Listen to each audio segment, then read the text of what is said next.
Here we go. 87.1.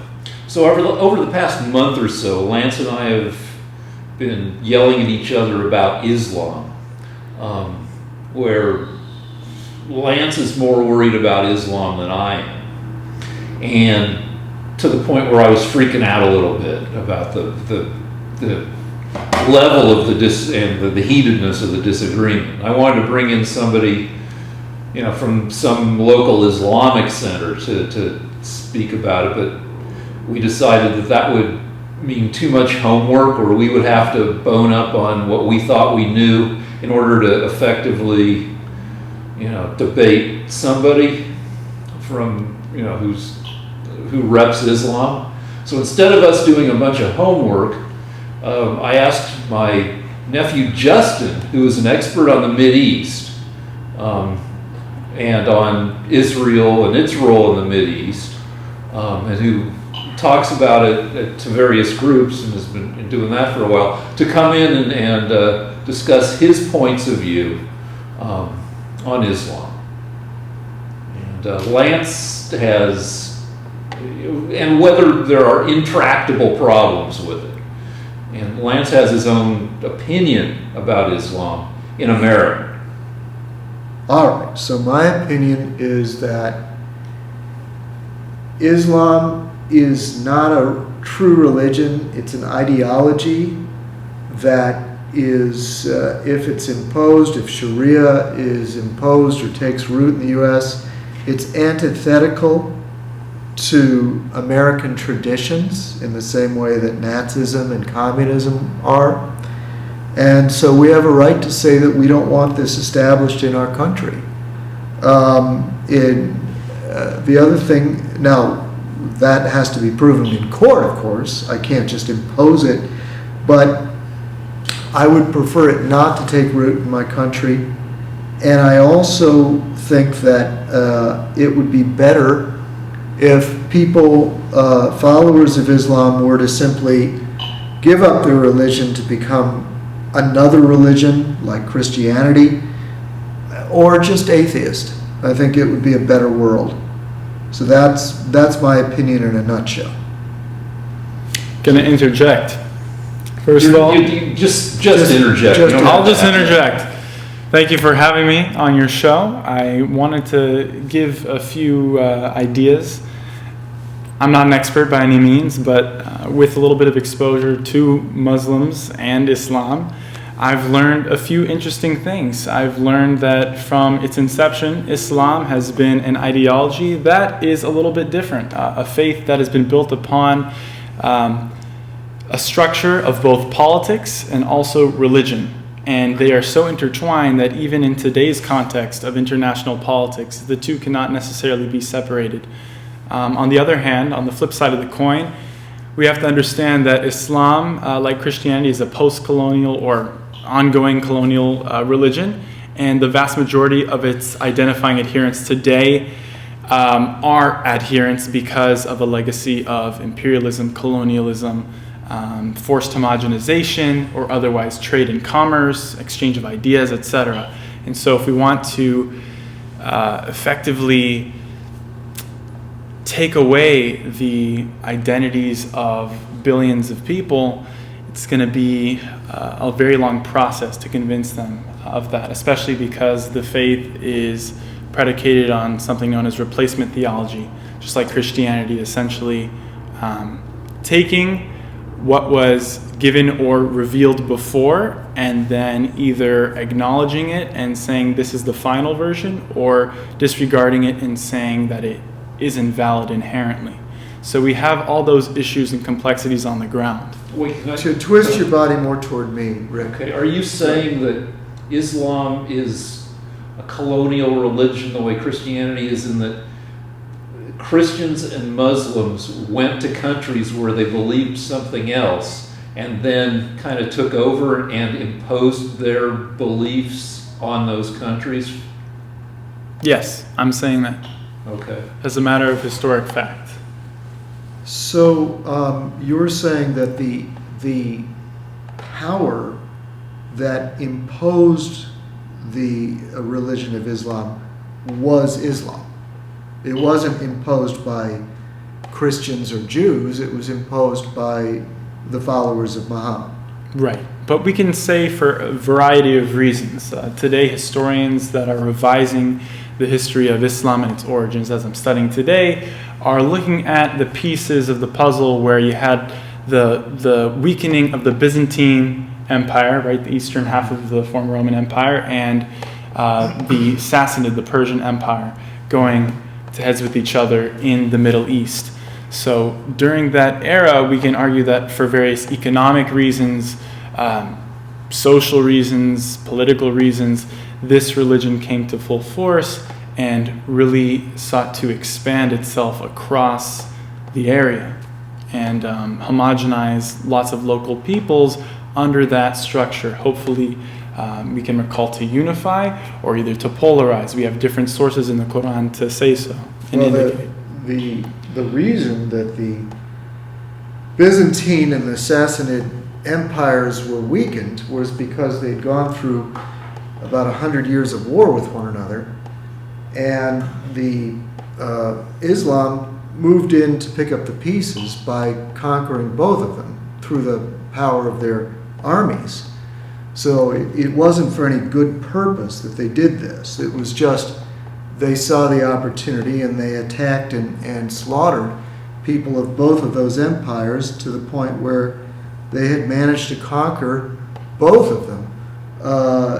So Islam began as an imperialist conquering ideology. So what's and I believe it began that way from the very beginning.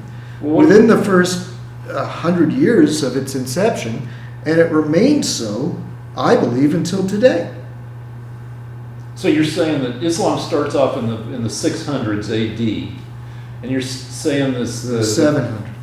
Okay, and you're saying that the conquest of the two empires that were in ruins was within 100 years of that? Yeah. Actually, it took them until the conquest of Constantinople occurred hundreds of years later. I believe it was around the 1300s or so. It was in the Middle Ages. Constantinople held out.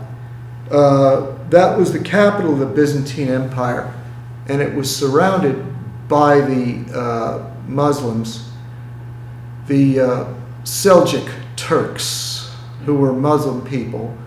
They destroyed the Byzantine Empire early on in the Middle East, and then they swept across North Africa, which was the other seat of the Byzantine Empire. They swept across North Africa all the way to the sea, to Gibraltar. Then they crossed over the Mediterranean to Spain, which they conquered and held for 700 years. So this all occurred in the first 100 years of the Islamic birth. They held on to Spain for 700 years, and they moved across and attempted to conquer France that was being held by the Franks. They were defeated by Charles Martel at the Battle of Tours. So they never quite made it into France. In the east, the Muslims attacked, they went north from the Middle East into Turkey, where they fought, what is now Turkey, where they fought the Byzantine Empire. The Byzantine Empire was easily defeated, but they managed to hold out the city of Constantinople because it was extremely well fortified. It was probably the best fortified city in the world. All right, let me ask you this. I'm not finished. Yeah, but it's a long thing.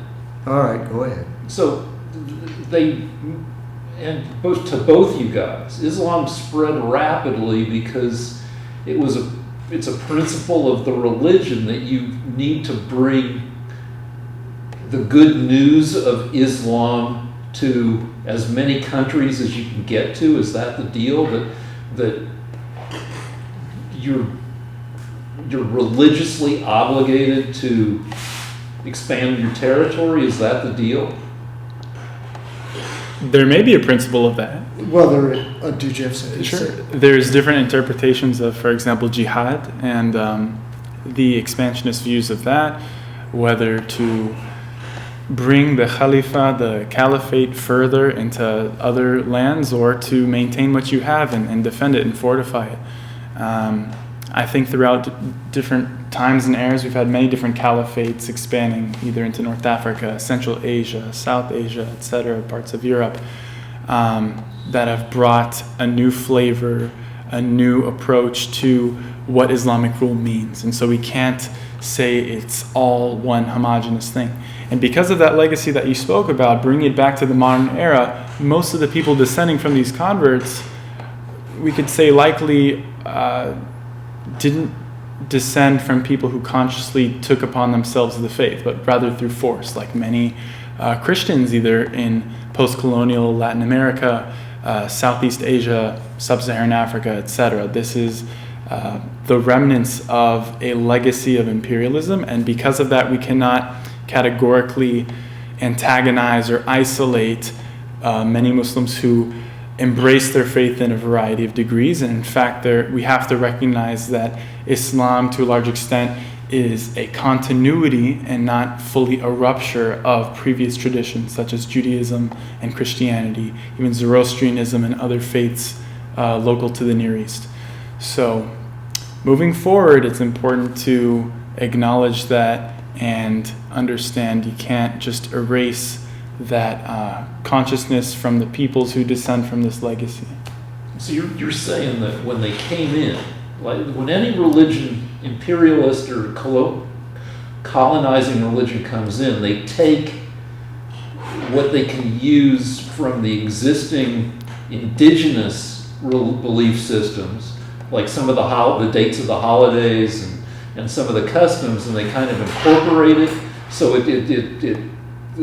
it works better for the people are more likely to embrace it without getting too pissed off. Is that the deal? That's not what I don't believe that's what you're saying, is it? I think that likely that is what happens. We have people, unfortunately, like ISIS, Daesh, that are demonstrating something actually very anti-Islamic in history, which is that you come and you conquer something of a previous tradition, but you destroy it. I think in classical Islam, there was something, an element of replacement theology where they adopted that site. And one great example is the Dome of the Rock, Al-Haram al-Sharif, which was formerly the second Jewish temple from the Roman era before it was destroyed in 70 of the Common Era. So that is one quintessential example of how Islam has conquered, subjugated a local indigenous population, and then used its heritage sites or culture as something of its own, giving a new significance to be supreme. Yeah. Well, I think ISIS is the best possible example of Islam. I think that is the purest form of Islam. Their only crime is carrying out the religion in its purest form. It seems like ISIS is the most killy lunatics of. It's like if you go to a place with a salad bar and it's not a good salad bar, and they have chocolate pudding and they don't stir it every half hour or hour, then like this gross rubbery skin forms on top of the chocolate pudding. And it seems like ISIS is the gross rubbery skin that has like kind of solidified out, but most of the chocolate pudding is still fine. It's just ISIS is just the killiest lunatics. Justin? I actually agree. I think we can look at a lot of these terrorist organizations as taking fundamentalist parts of the faith and either exploiting it or fulfilling it, depending on how you look at it. I just happen to think that there are so many elements to Islam that have nothing to do with violence, but have to do with ritual or practice,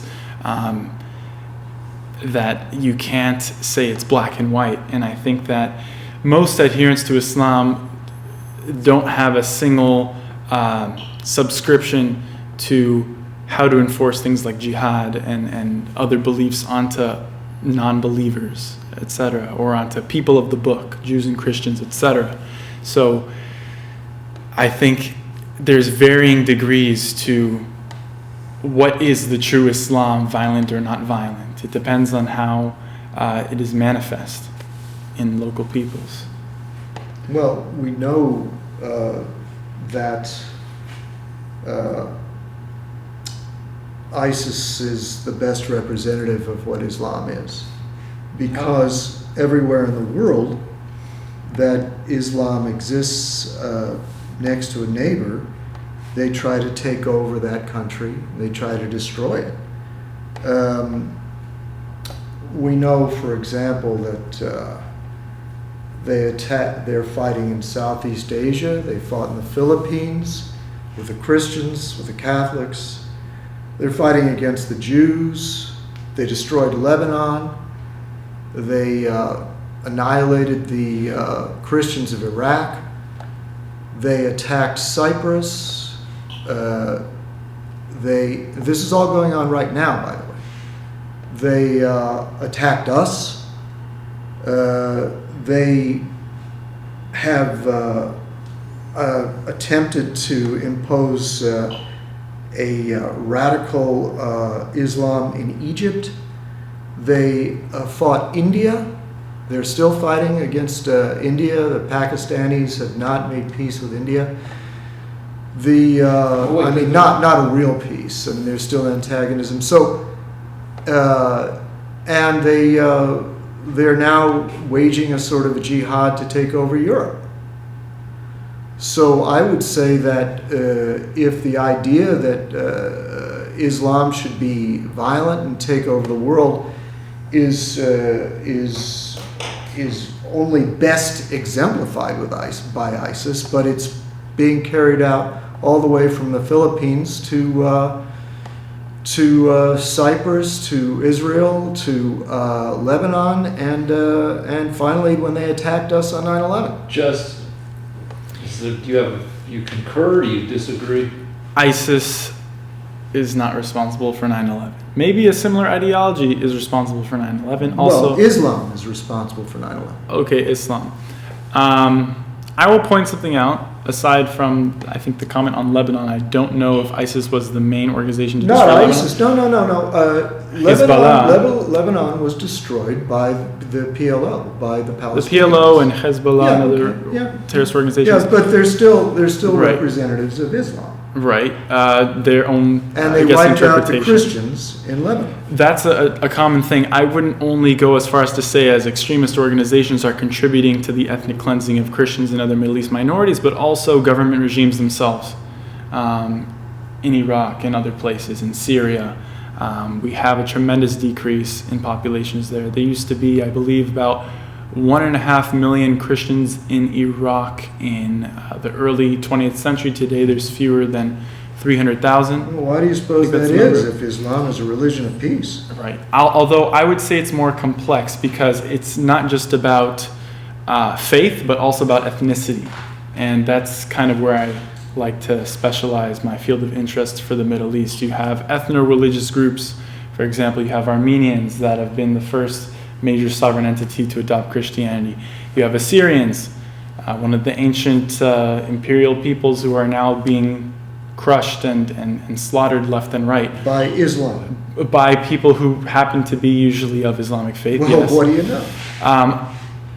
Well, wait, there was one thing you kind of quickly brought in is, are you suggesting that certain governments exploit Islamic beliefs in order to keep themselves in power? Like, I've read that, kind of Saudi kind of likes to keep its population pissed off at the non-Islamic world so the population doesn't get pissed off at the rich-ass rulers of Saudi. Is that kind of something you're suggesting here? Actually, yes. It's a pretty typical tactic for regimes in the Middle East and many other regions of the world, but especially in the Middle East today, to disenfranchise, to starve their people, to take away many different political and social rights, and make an enemy of the West or other nations so that they can't be held accountable. Another example would be the Palestinian Authority or Hamas, where they are historically the number one recipient of foreign aid per capita. I'm just spewing facts, information now. And there's over a 40% unemployment rate in both territories. That's not because of Israel or the West. In fact, it's the contrary. It's because of local populations being unable to fight against or hold their leaders accountable. And why do you suppose these things are happening so often in Islamic societies? It's a really good question. I think that there's a lot of enabling that the West has done in terms of its regressivism, or maybe self-flagellating movements to maybe apologize for a previously colonial past or an ongoing colonial past, depending on how you look at it. I think that people in the West who like to identify as progressive sometimes forget that Islam once held a crown of imperialism quite high itself, and those days are forgotten. And I think because of homogenization that took place after imperialism, the fact that you have people identifying as Arab from Morocco all the way to Iraq just says it all. These countries were not Arab, not Muslim until relatively recently in human history. So you do have a point there. So let me bring up one of the cruxes that we were arguing about in earlier weeks is whether Islam is intractable. And one specific practice, infibulation, which is female genital mutilation, is practiced by 20 to 25% of, according to what we read, of Muslims. And can that's obviously a hideous practice, and can that, does that mean you have to get rid of, can you fix Islam? Well, wait a minute, you didn't say what infibulation was. I said female genital mutilation. Well, explain what it is, Rick. Well, what do the Muslims, what do the Muslims do to their children? All right, plug your ears if you don't want to hear the details, but it can range from it's surgery often performed in a not good way, by not actual doctors, but and it can range from as on the less terrible end, it's removal of the clitoral hood. On the more horrible end, it can be removal of the entire clitoris and then sewing up the vagina so there's only enough of a hole to, I guess, to urinate. And it's often, as I said, done by sloppy, savage-ish practitioners who, You mean Muslim practitioners? By people whose it's their specialty, but it's not, maybe without anesthesia. And it leaves women scarred for life and unable to experience sexual pleasure for life. So that's your deal. And that's out of 1.8 billion Muslims, that practice still exists among about 400 million out of 1.8 billion. And so it's one example of a practice that most of the world would agree, the vast majority of everybody in the world would agree that should not be a thing. So is Justin? It must unequivocally be condemned. Female genital mutilation across the board. How I understand it is that female genital mutilation, because it's never, from my understanding, taken up a majority of the lives of Muslim women, it's not intrinsic to Islamic doctrine, faith, practice. I think it happens to be in many East African countries or Southwest Arabia where where female genital mutilation is most prominent. That being said, it's something that can be addressed. It has been banned by various local governments in those regions. and it needs to be eliminated from human activities, from human practice. That's something that can be condemned across the board. How do you do that? How do you do? I mean, how do you? I don't have the answers for how to institute that, but I do think that, like any major effort, humanitarian effort, it needs to be something international, multilateral, something that can be enforced on the ground. But how do you do that among people that might otherwise isolate themselves and try to keep this practice alive, because we know that's what's happening? I don't have the definitive answer, but it needs to be pursued and ended. Well, I have the answer. If people were to give up Islam, they would adopt religions that were not barbaric, like Christianity, Judaism, that treat women as equals. And or if they just became atheists, they would feel no need to mutilate their children. Justin, is that going to happen, or? I don't care whether Justin says it's going to happen. The point is that that's the solution. Yeah, but you've got 1.8 billion. That's a quarter. That's a quarter of the world. Not only do I think it isn't practical, I think it's also wrong. Even if you don't coerce that, coerce that population, if you don't try to impose it on them, I just think that there are too many non-violent elements of Islam that day-to-day people practice and embrace to try to make them reject them. And oftentimes these practices people will interpret as beneficial, either practices that Jews also maintain or that Christians maintain, that Islam has adopted and naturalized. Tell us about that. So, tell us about the non-violent Muslim countries. Which ones are you referring to?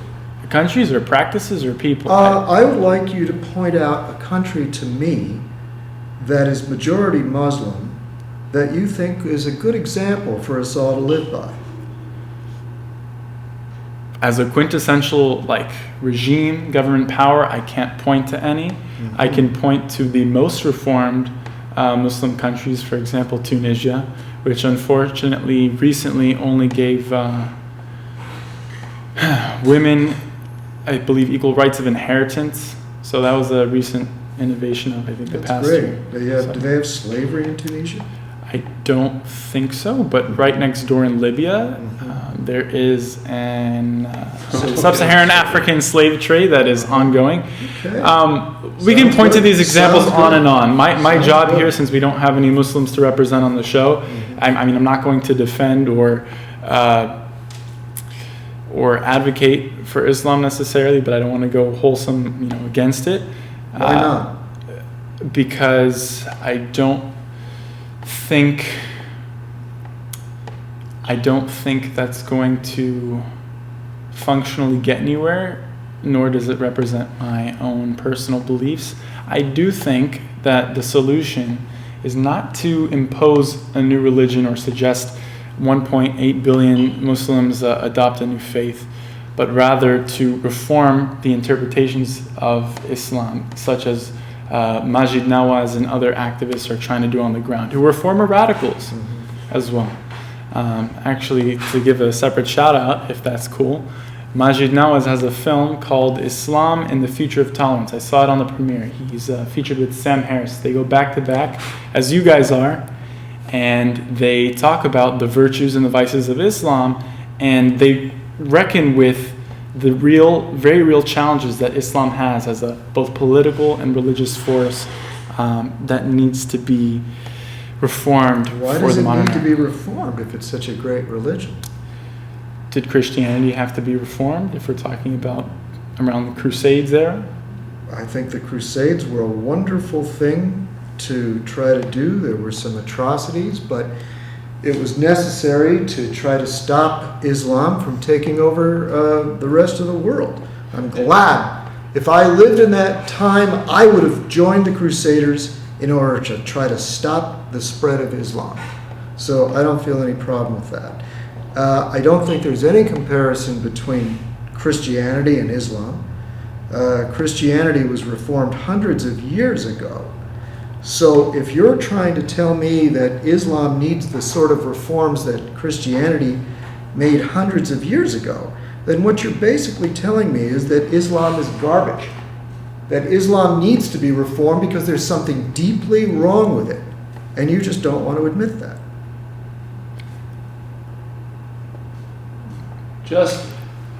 Well, Lance has told me repeatedly that there's nothing in the Bible that says that you can't revise the Bible. But he said that there's stuff in the Quran that says you can't revise the Quran. It's called heresy. And those who attempt to do it are hypocrites, and they can be killed either for being a hypocrite or a heretic. However, you're free to interpret the Quran. Also, like, there's no one boss of Islam, the way Catholicism has one big boss. There's always a pope, the one guy who's in charge of the whole deal. Whereas Islam has a bunch of, I don't know, imams and whatever else you call leaders, and it seems as if Islam can be reformed and can be subject to... Can you prove that, Rick? Can you show me that Islam can be reformed? I'm curious. Can you give me an example? First of all, Islam is a much newer religion, even though it goes back 1,400 years by this date. Furthermore, to go back to your Crusades comment, I don't think there's anything positive that came from the Crusades, not for Europe, not for local populations, Jewish, Muslim, or otherwise. In fact, the people who were bearing the brunt of this violence from Christianity to Islam, this imperialism on both sides, was really local Jews and other people. So there's nothing good that came out of it if you're talking about another imperial force trying to subdue another imperial force. It doesn't make sense. It's not going to get anywhere. Just makes everyone caught in between just suffer even more, and that's exactly what happened. May I respond? Yes. Okay. The Crusades began because Islam had taken over the Byzantine Empire. A lot of people don't know, and I'll say for the 20th time, that all of the Middle East was Christian and Jewish, with some pagan elements, until the Arabs swept out of Saudi Arabia, killing and converting the Christian inhabitants. That actually Palestine, Egypt, Turkey were all Christian countries. The Crusades were an attempt to stop Islam. And in the process of doing that, medieval armies from Europe were summoned to try to fight back Islam. And unfortunately, medieval armies were a bunch of assholes. So they committed a lot of atrocities.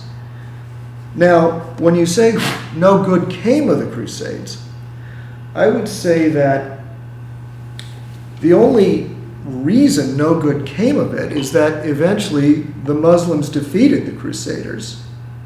If the Crusaders had won, then the Holy Land, which was at that time Syria, Lebanon, Israel, what is today Israel, Egypt, would have remained Christian and would be as civilized as Europe and North America is today. But unfortunately, the Muslims defeated them and turned the Middle East into barbaric hellholes. Well, hold on, okay, so Islam, bears much of the blame, but aren't a lot of the political problems in the Mideast due to not just Islam, but due to Western imperialism, where they come in, they take over the frickin' Mideast in the 17th through 19th centuries. Nope. Then hold on. Then at the beginning of the 20th century, they leave after setting up all kinds of arbitrary boundaries between nations, and they kind of leave it a mess. Justin, Lance, somebody? The answer is yes. With Okay, I'm sorry, go ahead. okay, with innovations like Sykes-Picot, basically drawing out arbitrary, totally contingent boundaries, straight lines with the edge of a ruler across the Middle East, just as in Africa. You had divisions and creations of new nations that otherwise never existed before, the installments of totally artificial regimes, Transjordan, for example, being an importation from Saudi Arabia, other nations as an example of that. And what you had in the early 20th century was an attempt to bring reform, secularism to the Middle East by local peoples who wanted to adopt Western reforms. Turkey and Iran, two failed examples, but ultimately that's because you had lots of interventions of the West and lots of competition and lots of monopolies, lots of concessions of oil, other resources that basically said, well, you know what, this secularism or these secular dictatorships that show some democratic favorability are no good. We need to go back to our roots, so to speak, and that's where Salafi ideology, Wahhabism comes in, and people want to create this fundamentalist Islamic dichotomy of us versus the infidels or us versus the West. It's a number of factors. You can't pit it on just one side or the other. It's a lot more complex. There Well, is you something. say, now, one argument we have is that I say that most of the nearly 2 billion Muslims in the world probably just want to live their lives. Lance says, no, they've got this doctrine, this religion that makes them want to get out there and be all jihadish.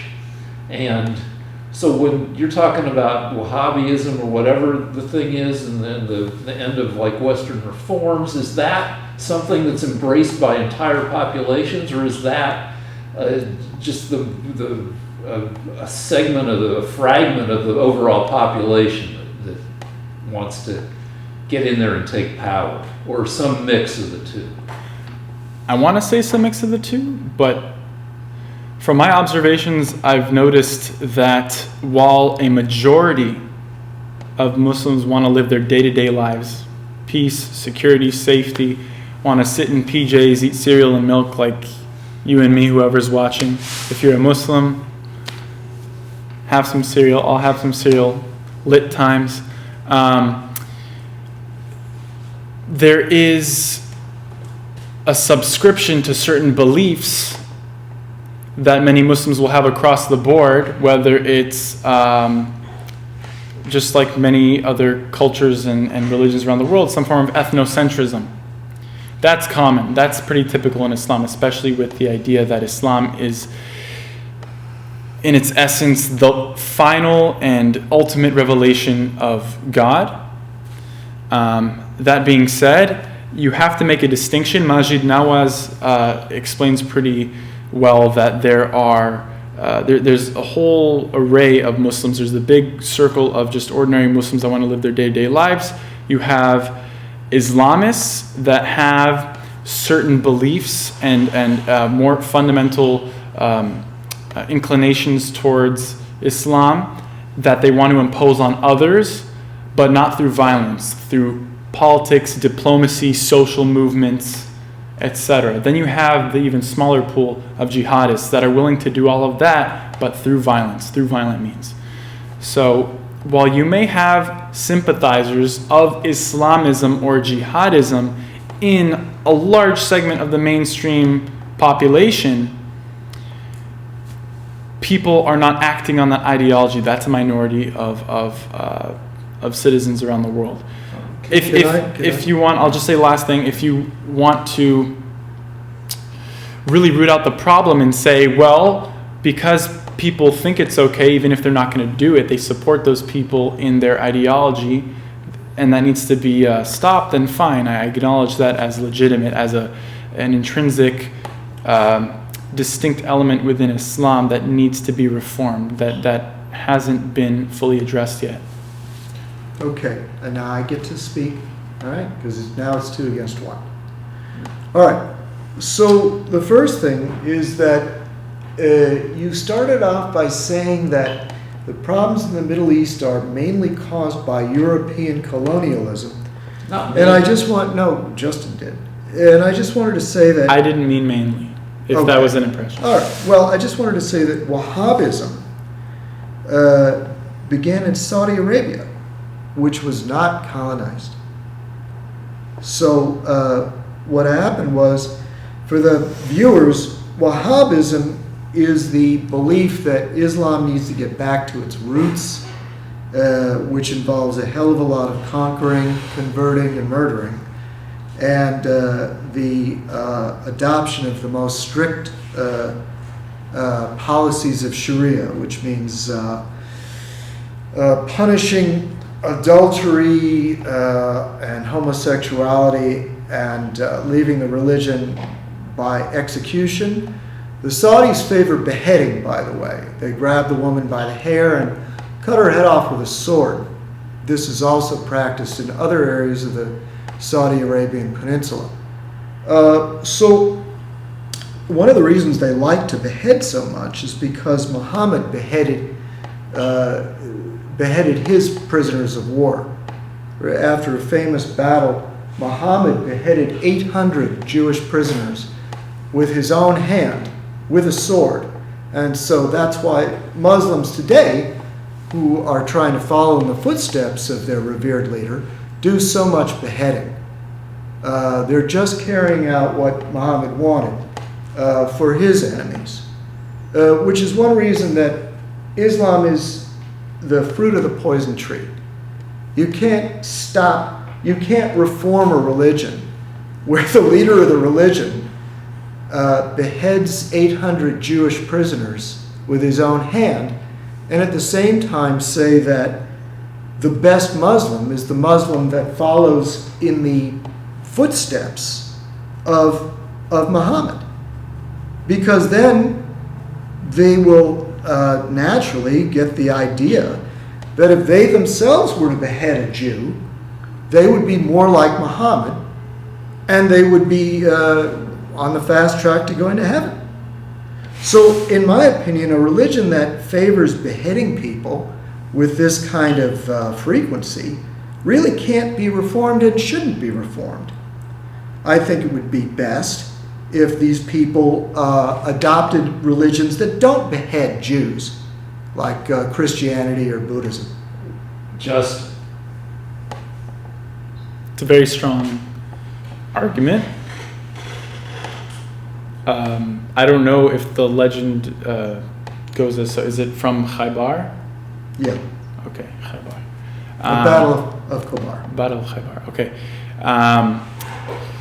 I don't know if Muhammad did that himself with his own hands. I will not deny that there's a chance that his armies did that collectively. Well, it says that he did it.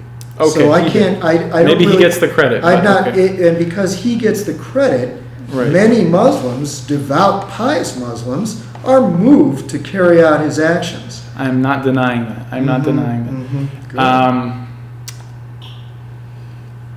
Wow. but But wait, I'm not done. I'm not done, Rick. Well, you- Rick, I have more to say. And another interesting quality that Muhammad had, the leader of the religion, No, don't go was to the he pedophilia. liked, Hold he on, liked let's to not- fuck little Christian girls. all right, hold on. No, wait a minute, wait a minute, no, Rick, just Rick, because you Justin can't has good manners and won't interrupt you. He was petering. Let's address he that was first come point to a before. close. All right, the He'd deal come to a is close. that He'd there are come to a plenty. close. The deal is that there are plenty of contemporary Muslim leaders who say that in the modern world you can't do this shit. No, there aren't. No, there aren't.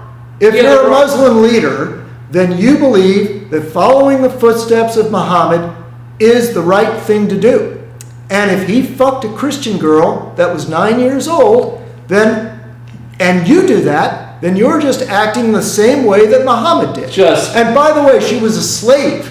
The only people on earth that made Christian slaves were the Muslims. Justin, are Did there you know- contemporary Muslim leaders who Did you disagree know- with these? Did you know supposed- that the Mediterranean, let me tell you something about the Mediterranean under the suzerainty of the Muslims. The Mediterranean was so dangerous that the European countries couldn't put, it was said they couldn't put a plank of wood on the Mediterranean Sea because Muslim pirates would capture it. I'm not finished. The reason that the Europeans were afraid of being captured was because the Muslims would enslave them. There were hundreds of thousands of Christians that were turned into slaves by the Muslims. And that's why they don't have a problem raping 100,000 English children today in England. Justin, I'm asking you, are there contemporary Muslim leaders who say that this kind of behavior that Lance talks about is not an acceptable part of Islam? Absolutely. Yeah, name them. Okay, well, one of them, as I said before, would be someone like Majid Nawaz. Majid Nawaz has no power. Okay, he wrote a book. I'll give it another example. He was the head of Hizb ut-Tahrir, which is one of the prominent terrorist organizations, radical. Okay, and he can't do anything. He's a marked man.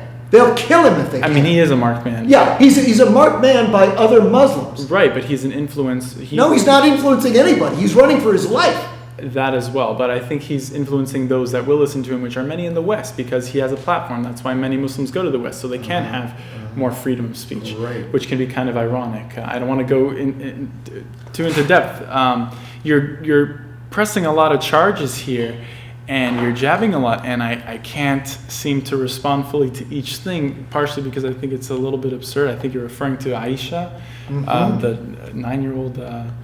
I guess you could say child bride of Muhammad. His slave that he raped. Okay, I actually don't know if she was Christian or not, but that's Christian. besides the point.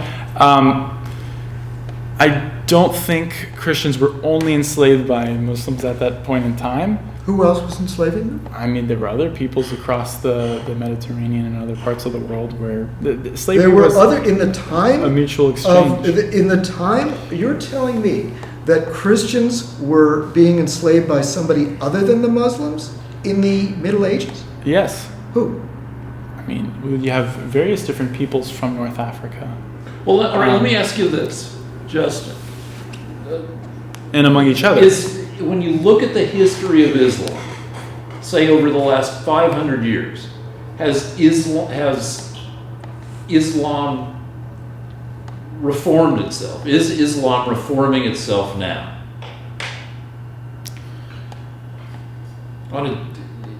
Because no one has a monopoly on Islam, you can't say, like you gave the example of the Pope before for Catholicism. No one can really say that Islam is reforming or it isn't reforming. I don't know. We look at halakha, Jewish law, and some things have changed over time. Christianity, Catholicism, things have changed over time. For Islam, you have to look based on who's instituting it in what region. Like Saudi Arabia with Crown Prince Mohammed bin Salman allowing women to finally drive. That's a reform. So he is the guy who killed. I just want to right. The journalist, yes. Fantastic work. Yes, they're letting women drive, Rick. These people are. They but provide an killing example to us all. I want to join that religion because they let women drive. All right. Are you optimistic about Islam reforming?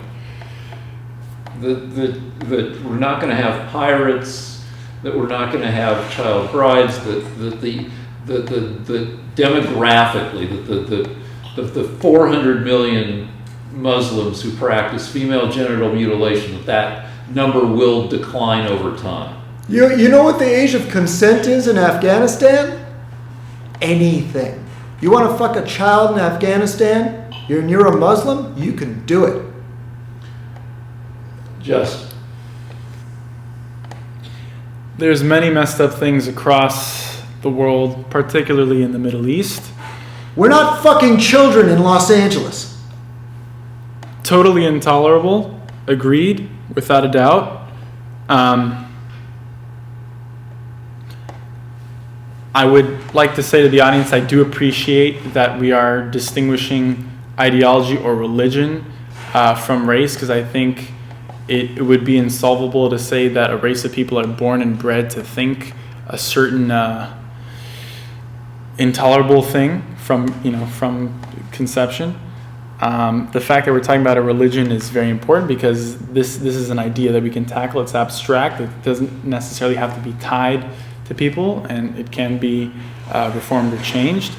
It's a lot harder to reform something, I agree, when it's meshed so much in with power.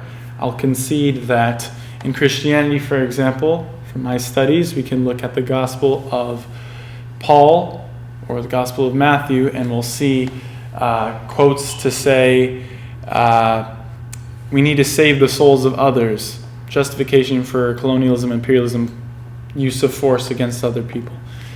In Judaism, more tribal, more localized, not as much of that from what I know. In Islam, there is a very tied connection with the two, and you can't necessarily separate them.